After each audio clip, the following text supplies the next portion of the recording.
परम विदुषी लेखिका स्वस्ति धाम प्रणेता गणिनी आर्यिका भारत गौरव श्री स्वस्ति भूषण माता जी का 27वां पावन वर्षा योग अतिशय क्षेत्र बाड़ा पदमपुरा राजस्थान में होने जा रहा है। वर्षा योग हेतु भव्य मंगल प्रवेश 9 जुलाई को प्रातः 8 बजे एवं मंगल वर्षा योग कलश स्थापना समारोह 17 जुलाई को दोपहर 1 बजे से आयोजित होगा। इस पुण्य अवसर पर आपके पास है वर्षा योग कलश प्राप्त करने का अनुपम अवसर। गुरु कृपा कलश 5,11,000 एवं सिद्धि कलश 1,11,000। अपनों के सुख शांति समृद्धि हेतु कलश अवश्य आरक्षित कराएं। अधिक जानकारी एवं कलश बुकिंग हेतु दिए गए नंबरों पर संपर्क करें। धर्म स्नेही बंधुओं, जयपुर का निचोड़ सुन रही थी। क्या? जयपुर का निचोड़ आज सबने निकाला है।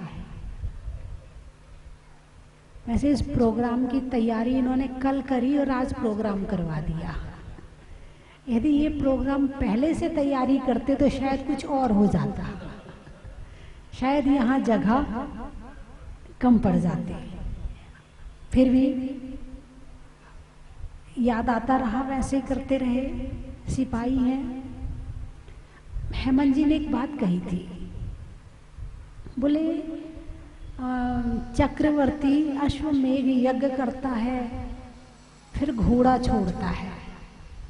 ये हमारे यहाँ जो कहा गया वो मैं बताती हूँ कि चक्रवर्ती के यहाँ चक्र रत्न प्रकट होता है, यज्ञ नहीं करता, चक्र रत्न प्रकट होता है।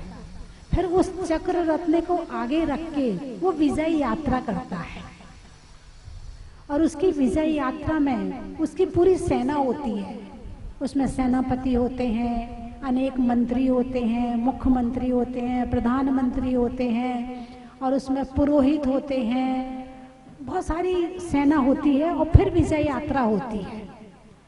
चक्रवर्ती चलता जाता है, सेना चलती जाती है, जहाँ दिक्कत आती है वहाँ सेना आगे हो जाती है, वरना चक्रवर्ती सबसे आगे रहता है। फिर जिस देश में जाता है वहाँ का राजा आता है, उन्हें रत्न भेंट करता है, उन्हें जो भी वहाँ की अच्छी वस्तु होती वो भेंट करता है।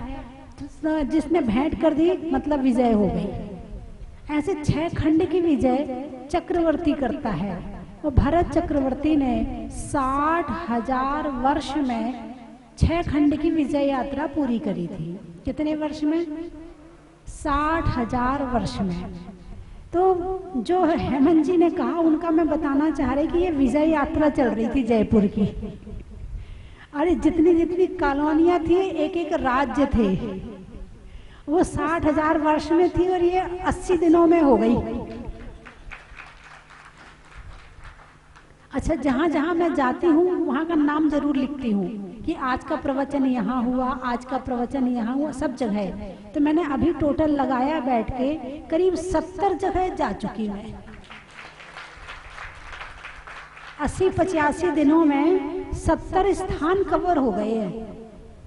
भले एक दिन, कभी कभी एक दिन तो एक दिन में 5 जगह गई थी।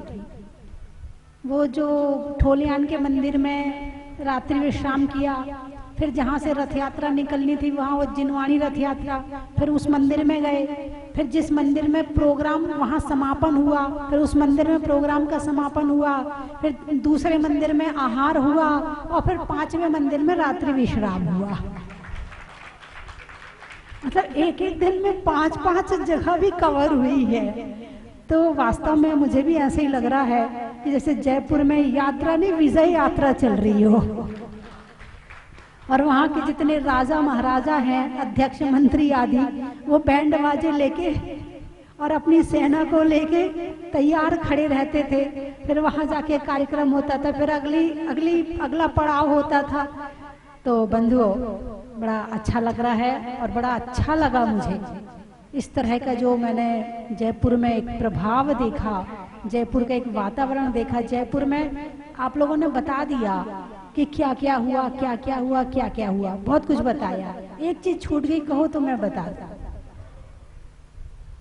जयपुर के जो मंदिर की धर्मशालाएं थी, चाहे वो आमेर की हो, चाहे जय जवान की हो, चाहे कहीं की हो, जितनी धर्मशालाएं थी, कई सालों से मुझे लगता कलर नहीं हुआ था, सब में कलर हो गया,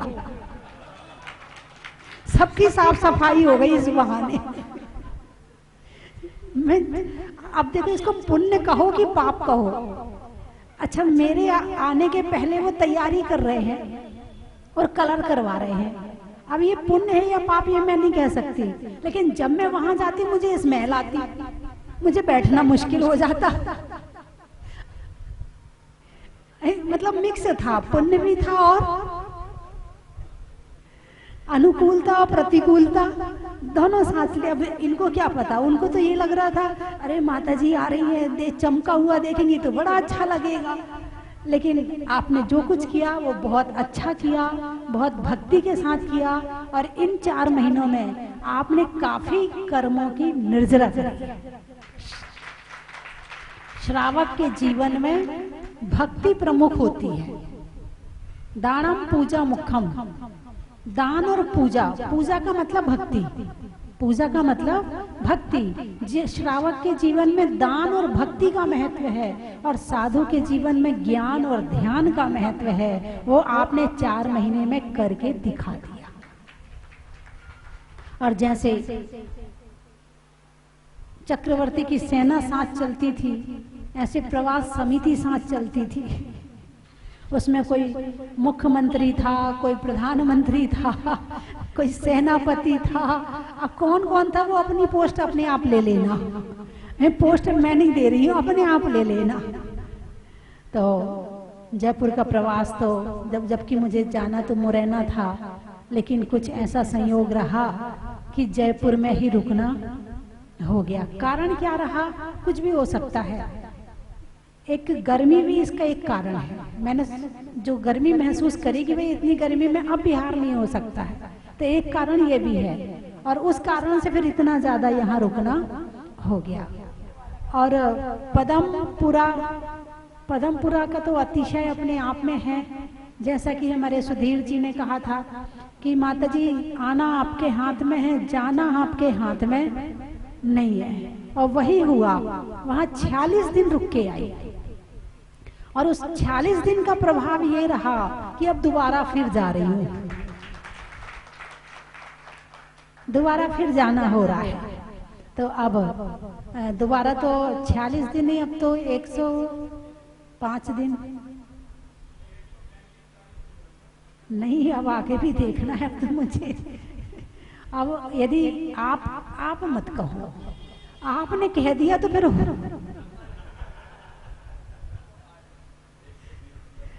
हाँ, और यदि कोई कार्यक्रम बन गया तो हो भी सकता है।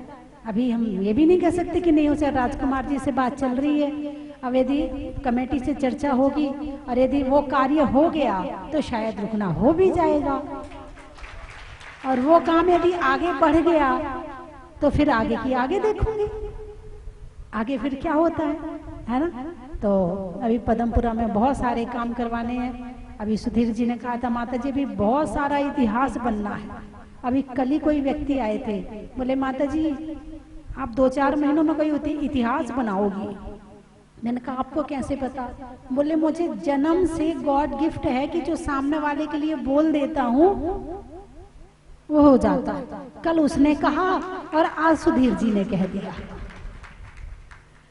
और वहां पर जो वहाँ पदमपुरा की कमेटी, सुधीर जी, राजकुमार जी, हेमंत जी, प्रेम जी, मोहन जी 4 हैं, जितेंद्र मोहन जी 5 हैं, है ना।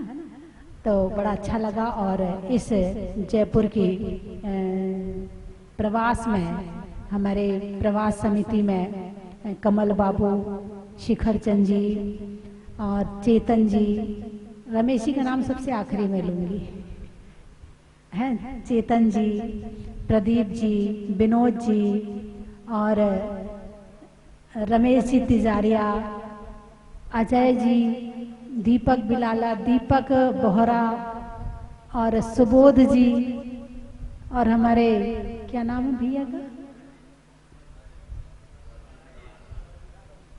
राजीव जी लाखना, जीतू जी, सुनील जी बक्सी, है ना, इन सब का एक बहुत बहुत बड़ी भूमिका रही, बहुत बड़ी भूमिका रही। एक बार जोरदार ताली बजा के इनका स्वागत करें।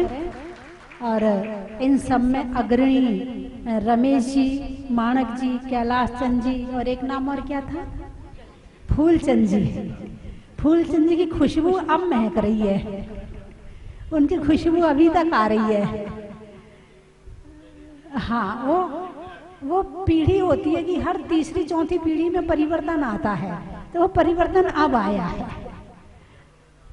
हाँ, तो बस अपने मतलब आदमी भले बिल्कुल मंदिर ना जाता हो, कुछ ना करता हो, कुछ भी ना करता हो, लेकिन उसके अंदर जो खानदान के संस्कार और जो बीज पड़े होते हैं ना, वो कभी ना कभी उभर के सामने आते ही हैं। आज इस बात को इन्होंने सत्य करके दिखा दिया है।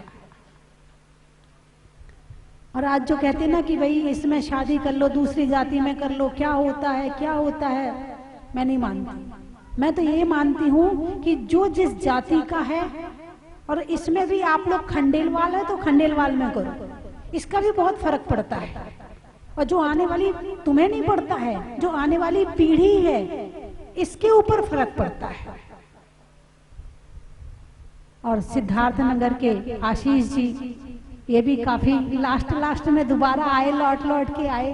और हमारे भाई राजेश जी हैं, अशोक जी, नेताजी कहाँ हैं?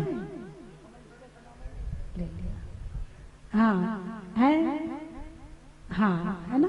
और हमारे अशोक जी पहले एक्टिव थे, अब पता नहीं जयपुर में आके थोड़े सुस्त हो गए हैं। नहीं अभी सुस्त, मेरे हिसाब से सुस्त है अभी। और पूरी दिगंबर जैन समाज जयपुर के लिए तालियां बजा के उनका स्वागत करें। और रही बात जो अभी हमारे कपिल भैया बोल रहे थे कि हिसाब नहीं है, नहीं, पूरा हिसाब है, लेकिन उस हिसाब में जो कम पड़ता है वो हमारे रमेश ठोलिया जी उसको पूरा कर देते हैं। हिसाब पूरा है क्योंकि उसके कैशियर हमारे दीपक बोहरा है। हाँ, 1-1 रुपए का हिसाब है। तो समय मेरे ख्याल से मैं 10 मिनट ज्यादा हो रहा है, अब अपन को चलना चाहिए, वरना आपका शाम का ब्यालू उसकी भी चिंता करनी है मुझे, है ना। और कपिल भैया जी ने भी पूरे जयपुर में एक अपनी आवाज से एक धूम मचाई है और उसके माध्यम से एक जागृति भी आई है।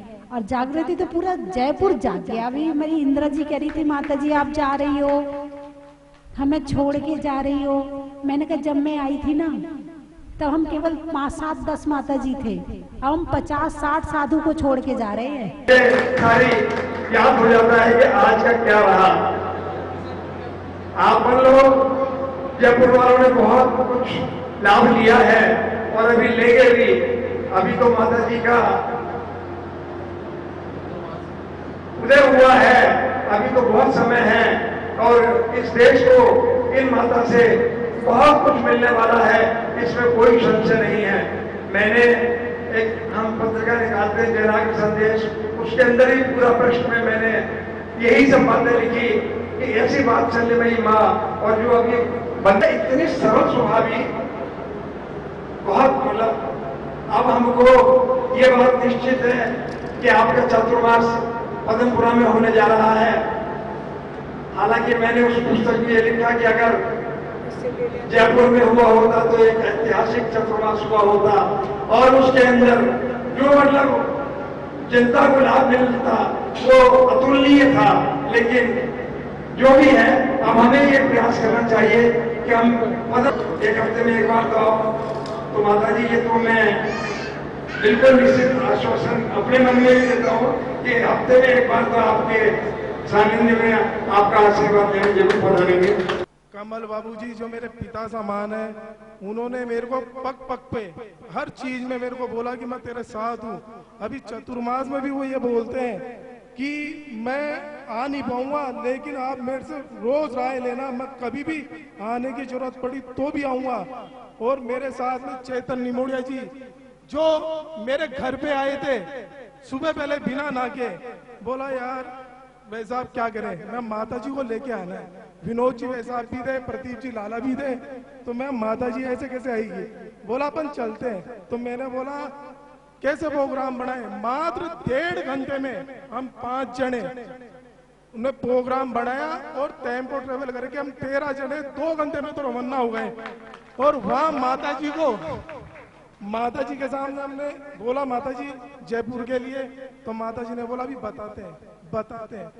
फिर माता जी ने 2 घंटे 4 घंटे, शाम को 6 बजे हमने 21 श्रीफल माता जी को, पहले मुनि सूरतनाथ भगवान को, फिर माता जी को, फिर 31 श्रीफल माता मुनि सूरतनाथ भगवान के, फिर अपराजिता देवी के मनाते मनाते शाम हो गई।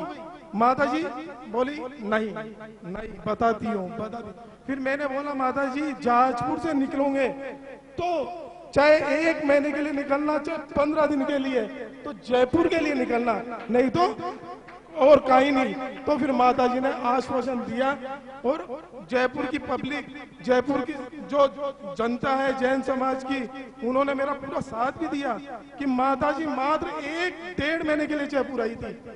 भाई साहब पूरे 1.5 महीने के लिए बोला कि मुरैना मेरे को जाना है, लेकिन भक्ति ऐसी लगी, सबने तन से मन से धन से इतना साथ दिया कि माता जी मुरैना छोड़ के जयपुर ही रुक गई। ये अपने लिए बहुत सौभाग्य की बात है। गणिनी आदि का 105 स्वस्ति भूषण माता जी के चरणों में शत वंदन करते हुए यहाँ पर उपस्थित सभी भव्य आत्माओं को मेरा सादर जय जिनेन्द्र।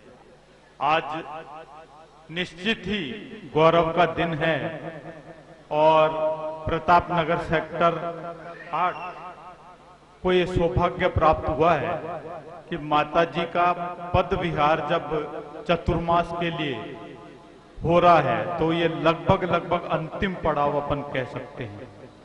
और माता जी जैसी सरल स्वभावी माता जी के लिए कुछ भी कहना इस उगते सूरज के बीच में मात्र दीपक जलाने के बराबर होगा। ना तो मेरी ऐसी हैसियत है और ना मेरी ऐसी पोजीशन है कि मैं माता जी के लिए कुछ ऐसा कह सकूं। आप सबने बहुत अच्छे से माता जी को देखा है, समझा है और माता जी के सानिध्य में अपने आप को आगे बढ़ने के लिए जो समय हमको मिला उसका लाभ भी उठाया है।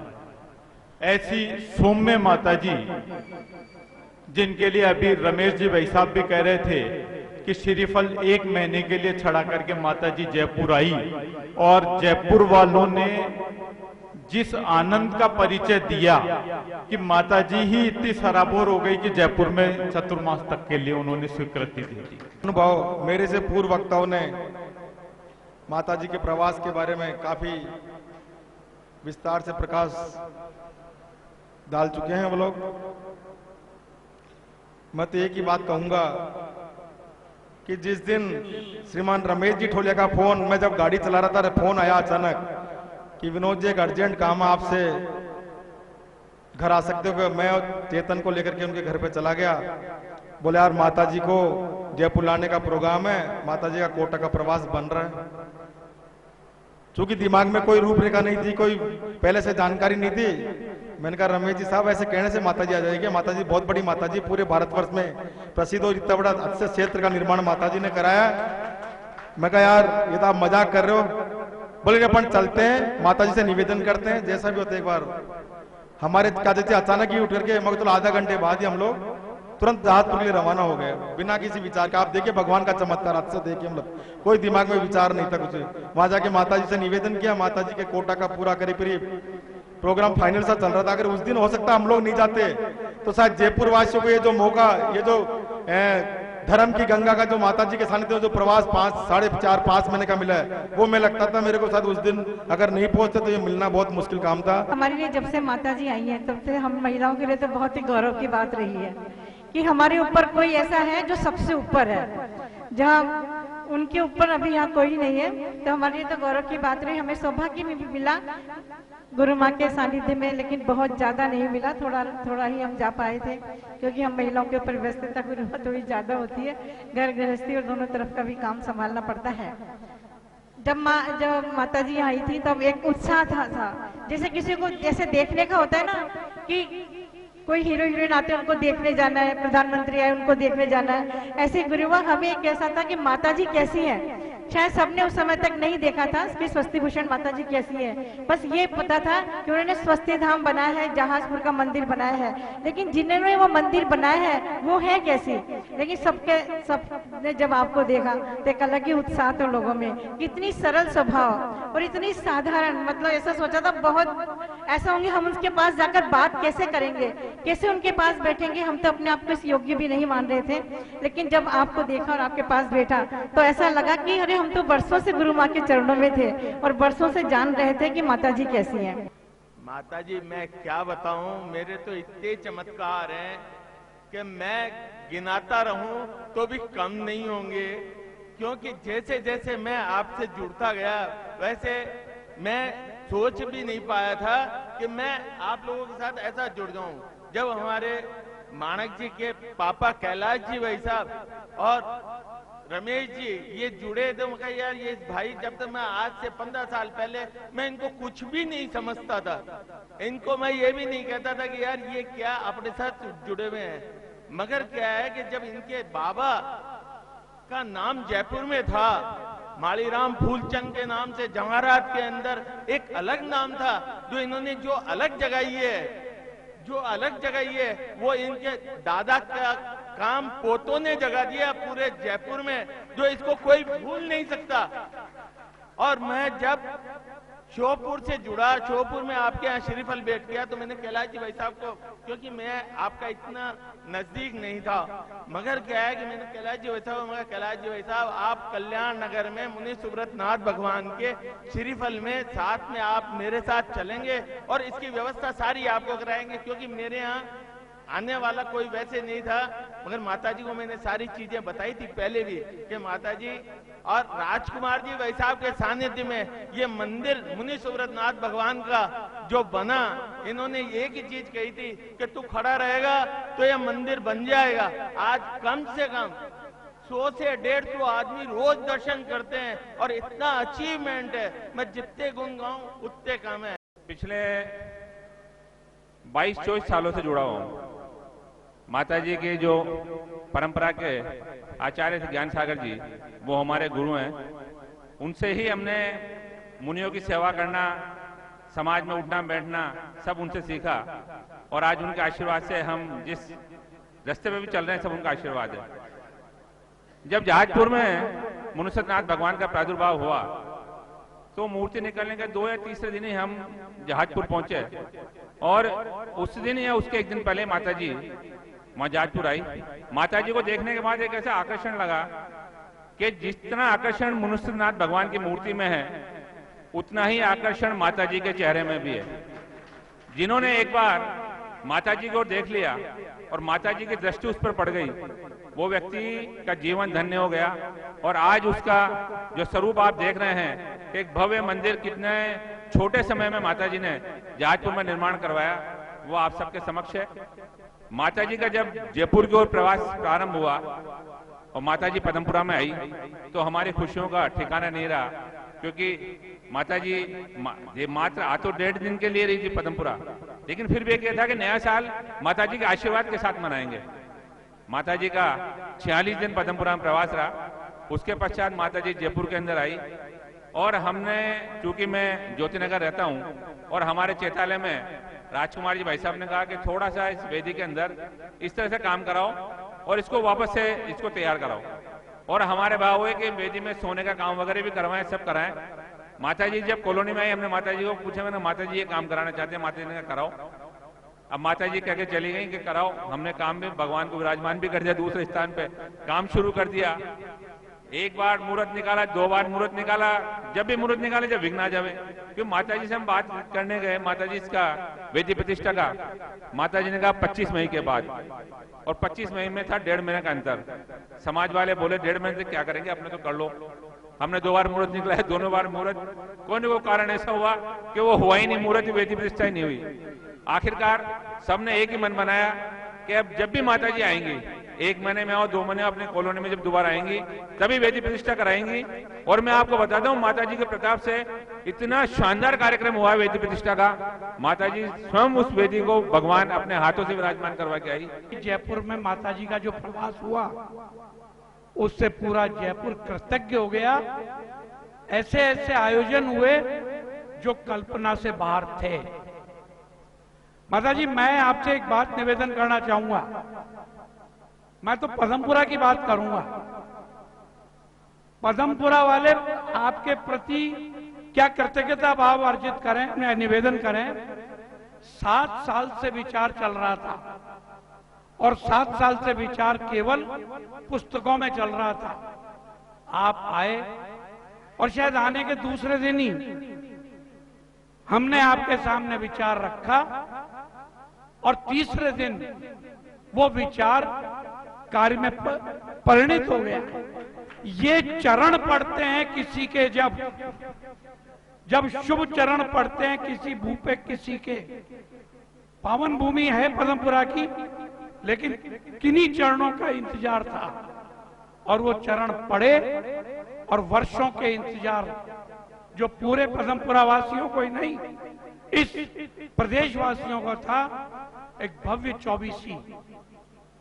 चौबीसी की नींव ही नहीं, कार्य भी पूर्ण होने जा रहा है। ये अतिशय के साथ अतिशय होता है। माता जी जहाजपुर में अतिशय करियाई, एक अतिशयकारी प्रतिमा के साथ ये अतिशय था कि 7 साल में भव्य मंदिर बना। पूर्व वक्ता सब मेरे से बड़े हैं और माता जी प्रवास समिति हो चाहे वो प्रबंध चतुर्मास समिति हो, अगर सबसे छोटा कोई है दोनों के अंदर तो वो चेतन निमोड़िया है। तो मैं आपके चरणों में भी वंदनामी करता हूं और प्रवास समिति और चतुर्मास कमेटी इनको भी प्रणाम करता हूं। माता जी कैसे आई ये चमत्कार है और लोग सब कह रहे हैं, पूरा जयपुर कह रहा है कि ठोलिया परिवार इसका निमित्त बना। और मैं तो ये भी कहूंगा कि जयपुर का जैन समाज ही नहीं बल्कि जयपुर का जीव मात्र का इतना पुण्य का उदय कि जयपुर में ऐसी जो कि कम उम्र के अंदर पूरे देश के अंदर राजस्थान भीलवाड़ा जिले के जाजपुर के छाया चित्र में अंकित कर दिया। ऐसी परम पूज्य गणियारिका स्वस्ति भूषण माता जी ने जयपुर आकर जयपुर को धन्य कर दिया। पूज्य माता जी जब जयपुर वहां से रवाना हुई तो बोलती है कि दिसंबर के महीने में हर हालत में जयपुर छोड़ना है, लेकिन ऐसा ऑर्डर आया मुनीश्वरनाथ भगवान का कि जल्दी ना करें, अभी कुछ प्रवास पदमपुरा ही रखें और दिसंबर नहीं जनवरी भी पूरा वहीं रुके। और उसके बाद आप जयपुर में आए और जयपुर में अतिशय इतने अतिशय हुए, कुछ नहीं किया। माता जी ओनली बैठती और अपने हाथों को उठाकर आशीर्वाद देती है। एक नहीं अनेक चमत्कार माता जी के हमने देखे हैं। सर्वप्रथम 25 नवंबर से पूज्य गुरुमा ने मंगल विहार किया था जहाजपुर की पावन धरा से, और 25 नवंबर से हमारे यहाँ पहुँचते 17 फरवरी के दिन जयपुर की पावन धरा पर पूज्य गुरुमा ने पांव रखा था और 17 फरवरी के दिन मंगल कलश की स्थापना ये फाइनल हो चुकी है। पहली बात। दूसरी बात, आधार स्तंभ की बात करूं तो जिस समय स्वस्ति प्रवास समिति खड़ी हुई थी जहाजपुर से जयपुर तक लाने के लिए, तब तक सिर्फ मात्र 11 सितारे इसके अंदर चमक रहे थे। पर पूज्य गुरुमा ने सबको आशीर्वाद देते रहे और मुस्कुराहट में इतने लोगों को जोड़ा कि आज 108 लोग पूज्य गुरुमा के साथ जुड़े हुए हैं। बंधुओं, स्वागत अध्यक्ष परम आदरणीय तिजारिया साहब जी जो कि स्वागत अध्यक्ष थे और उन्होंने सिर्फ स्वागत की भूमिका निभाई पूरे इस प्रवास समिति के अंदर। परम आदरणीय परम संरक्षक शिरोमणि कैलाश चंद जी, माणक चंद जी, रमेश चंद जी ठोलिया, और आज से तो मेरे को एक नाम और बढ़ गया, श्रीमान फूल चंद जी, कैलाश चंद जी, माणक चंद जी, रमेश चंद जी ठोलिया। वो दादाजी का नाम भी बता के गए, तो मेरे को 4 नाम बोलने में कोई दिक्कत नहीं, क्योंकि एक वो धनी थे साहब। मैं बात बता दूं, बहुत कड़वी बोलता हूं और मंच पे हमेशा कड़वी बोलता हूं, मीठी नहीं बोल पाता हूं। फायदे के सौदे में तो हजारों लोग आगे होते हैं साहब, जैन समाज एक ऐसी धर्मधारा ध्वजा लेकर के चलता है कि यदि कोई पंच कल्याणक कराना होता है तो कमेटी पहले सोचती कि 10 करोड़ रुपए आएंगे, खर्चा कितने करोड़ का होगा पहले ये बता देना। 10 करोड़ का पंच कल्याणक होगा, खर्चा कितना आएगा पहले ये देख लेना, पहले ये जोड़ लेना, पहले सब कुछ कर लेना, उसके बाद अपन पंच कल्याणक फाइनल करेंगे। पर साहब परछाई भी गवा देती है उस परिवार के लिए, कैलाश चंद जी, माणक चंद जी, रमेश चंद जी, ठोलिया परिवार के लिए, जिस दिन से धर्म ध्वजा हाथ में लेकर के चला, आज तक कभी ये नहीं सोचा कि घाटा होगा कि फायदा होगा कि नफा होगा कि नुकसान होगा। एक एक कदम पर सिद्ध पूज्य गुरु मां ने कहा कि मुझे सिद्ध चक्र महामंडल विधान कराना है। होगा, कैसे होगा? होगा। किसको पकड़ा? चेतन भैया को पकड़ा। चेतन भैया ने धर्म ध्वजा हाथ में ली, डंडा हाथ में, डंडा उनका, चलते रहे और उन्होंने सिद्ध चक्र महामंडल विधान कराया। घाटा हुआ पर किसी को महसूस नहीं होने दिया। कभी तो गेहूं धो रही हूँ, कभी दाल सुखा रही हूँ, कभी 2 दिन की मलाई का घी इकट्ठी कर रही हूँ। मेरी माता आने वाली है, मेरी माता आने वाली है। पर माता जी उस समय हमारा पुण्य क्षीण हो गया, चेतन भाई का पुण्य तेज मार गया। और उस समय हाँ प्रताप नगर की धरा पे आई तो सही, लेकिन यहाँ आपका आवाज नहीं हुआ। फिर अभी व्हाट्सएप पे पढ़ा कि माताजी 8 सेक्टर आ रही है, फिर मैं नाचने लग गई। मैंने कहा फिर मुझे एक बार मौका मिला। मैं इतने सालों से सोच रही आऊंगी, पर यहाँ की वर्णा इतनी अच्छी थी कि मुझे ऐसे लग रहा है मैं यहीं रुक जाऊं और मैं वापस यहाँ से आऊंगी। ये मेरा बेटे ने आज नकुल जैन ने प्रथम कलश लिया, शांति धारा करी, इसके पापा नहीं आ पाए, मैं जरूर से उन्हें भी लाऊंगी और मुझे बहुत ही सुंदर मूर्ति लगी। जय जी। महानुभव, यहाँ पर जहाजपुर में पहले भी मैं आ चुका हूँ और बार बार आने की इच्छा होती है, क्योंकि यहाँ का जो भगवान मुनीश्वरनाथ की जो प्रतिमा है वो बहुत ही मनोहारी प्रतिमा है, बहुत ही अतिशयकारी मंदिर है। और माताजी स्वस्तिमती माताजी ने बहुत ही सुंदर इसकी रचना रची है, इसको बहुत ही उनकी प्रेरणा से बहुत ही सुंदर धाम बनाया है। यह जैनों के लिए बहुत ही बड़ा तीर्थ है और बहुत ही अच्छा तीर्थ बन गया है। यहाँ पर हम बार बार आएँ और बार बार आकर यहाँ रहें, ऐसी हमें इच्छा होती है और प्रभु की आराधना करते रहें, यही भावना बातें हैं। जय जिनेन्द्र, जय जिनेन्द्र की जय। मैं पारस चैनल पे जब से ये जहाजपुर बन रहा था तब से रोज प्रचार देखती हूँ। अब मेरा मन भाव था कि मैं एक बार यहाँ के दर्शन करूँ, और कल रात को जब मैं गाड़ी से उतरी तो मेरी इच्छा थी कि मैं आरती करूं, और भगवान ने मुझे ऐसा सहयोग दिया कि मैंने आरती की। और जब मैं आज मंदिर में आई तो मेरी इच्छा थी पड़छाल करें या शांति धारा करें, भगवान इतनी समृद्धि दे, और भगवान ने आज हमें पड़छाल शांति धारा करने की अनुमति दी। इसके लिए भगवान का मैं सह हृदय से धन्यवाद करती हूँ और आगे ऐसा ही भगवान का आशीर्वाद मिले। बोलो मुनीश्वरनाथ भगवान की जय। बोलो। यादों की कसक नहीं जाती, कुछ गुरुवर होते हैं ऐसे ही यारों, दूर रह कर की भी चमक नहीं जाती।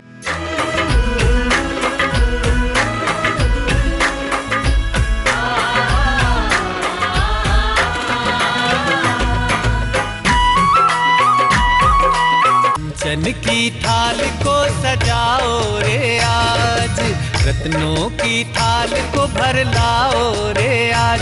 आओ आओ करे रे गुणगान आरती भगवन की, आओ आओ करे गुणगान आरती भगवन की। आओ आओ करे रे गुणगान आरती भगवन की।